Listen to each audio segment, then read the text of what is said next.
గత వారం మేము ఫ్రెషర్స్ కోసం ఇంటర్వ్యూలు తీసుకుంటున్నాం. అక్కడ ఒక చిన్న విషయం నన్ను షాక్ చేసింది. వారి రెజ్యూమే లేదా కాన్ఫిడెన్స్ కాదు, వాళ్ళ మైండ్ సెట్. మీలో చాలామంది జాబ్స్కి అప్లై చేస్తారు, ఇంటర్వ్యూలు అటెండ్ అవుతారు. కానీ మీలో చాలామందికి ఇంటర్వ్యూ చేసేవాళ్ళు ఏ పాయింట్ ఆఫ్ వ్యూలో ఆలోచిస్తారో తెలియకపోవచ్చు. ఈరోజు మనం ఈ టాపిక్ని 2 డిఫరెంట్ యాంగిల్స్లో డిస్కస్ చేద్దాం. ఈ వీడియో ఫ్రెషర్స్కి, మిడ్ లెవెల్లో ఉన్న వాళ్ళకి చాలా ఉపయోగపడవచ్చు. ఈ వీడియో పూర్తిగా చూడండి. మీ ఇంటర్వ్యూ పర్సనల్ ఎక్స్పీరియన్స్, తర్వాత ఈ వీడియో గురించి అభిప్రాయాలు తప్పకుండా కామెంట్స్లో పెట్టండి. మేము ఫ్రెషర్స్ కోసం ఒక రిక్రూట్మెంట్ పోస్ట్ పెట్టాం. చాలా అప్లికేషన్స్ వచ్చాయి. షార్ట్ లిస్ట్ చేసిన తర్వాత మేము ఇంటర్వ్యూలు చేయడం మొదలుపెట్టాం. అందులో చాలామంది ఆన్లైన్ ఇంటర్వ్యూ కోసం రిక్వెస్ట్ పంపారు. ఇందులో చాలామంది అడిగిన కామన్ పాయింట్ ఏంటో తెలుసా?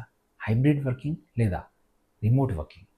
యాక్చువల్గా నిజంగా ఆలోచిస్తే, if you are a fresher, మీకు కంఫర్ట్ కావాలా, లెర్నింగ్ కావాలా? ఈ విషయం చాలా సీరియస్గా ఆలోచించాలి. కంఫర్ట్తో మొదలయ్యే కెరియర్లో ఫ్యూచర్ ఖచ్చితంగా అన్కంఫర్టబుల్గా ఉంటుంది. జాబ్లో చేయడం అంటే ఒక కంపెనీలో చేయడం కాదు, ఒక కమ్యూనిటీలో భాగం అవ్వడం. ఇండక్షన్, ట్రైనింగ్ ఇవన్నీ ఫార్మాలిటీస్. కానీ నిజమైన లెర్నింగ్ టీమ్స్లో, కలీగ్స్తో, ఆఫీస్లోనే జరుగుతుంది.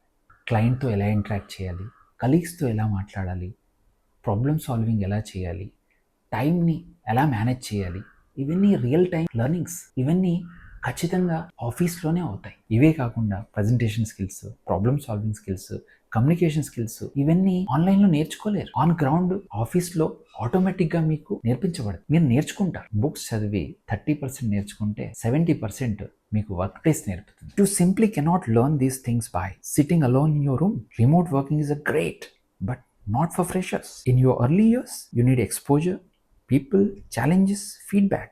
ఇనిషియల్ ఇయర్స్లో అంటే మీరు కెరియర్ స్టార్ట్ చేసినప్పుడు కంఫర్ట్ కోసం కాకుండా ఐడెంటిటీ కోసం పనిచేయండి. కొంత ఎక్స్పీరియన్స్ వచ్చిన తర్వాత then you have a choice. You can choose hybrid or remote.